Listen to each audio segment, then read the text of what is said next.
Hello বন্ধুরা, তো আমার নিউ চ্যানেলে তোমাদের সবাইকে স্বাগত। তো তোমরা কেমন আছো এই বৃষ্টির দিনে? আমি তো খুব ভালো আছি। তো এটা হচ্ছে খিচুড়ি খাওয়ার ওয়েদার, কিন্তু কিছু করার নেই, খিচুড়ি হয়নি আজকের। তো চলো, মা প্রতিদিন এত এত রান্না করছে, 3টে লোকের সংসার চলে যাবে। ঠিক আছে, এত এত রান্না হচ্ছে, কোনটা দিয়ে খাবো আর কোনটা দিয়ে খাবো না বুঝতে পারছি না। ভাত কম আর তরকারি বেশি খাওয়া হয়ে যাচ্ছে, আর খাবারগুলো খুব টেস্টফুল, আমার তো ভালোই লাগে খেতে। চলো আজকে কী কী খাবার রান্না করেছে সেটা তোমাদের দেখাই। এখন বাজে 12টার মধ্যে রান্না হয়ে গেছে, কারণ আমি এখন 1টার মধ্যে খাওয়া দাওয়া করে নিই। তো চলো দেখাই তোমাকে কী কী আজকে রান্না করেছে। মাছ ভাজা,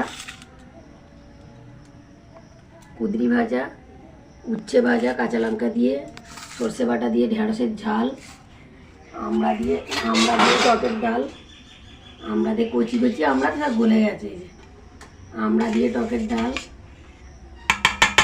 আর লাল লাল করে আলু ভাতে মাখবো ভাজা লঙ্কা দিয়ে, এই মাখা আর ভাত। তো চলো তোমাদের কী কী রান্না হয়েছে বলে দিও। আজকের তাও অনেক আইটেম কম আছে, তাও আইটেম অনেকগুলো, 1 2 3 4 5 6। তোমরা কে আজকে কী দিয়ে খাচ্ছ অবশ্যই কমেন্ট করে জানিও। টাটা।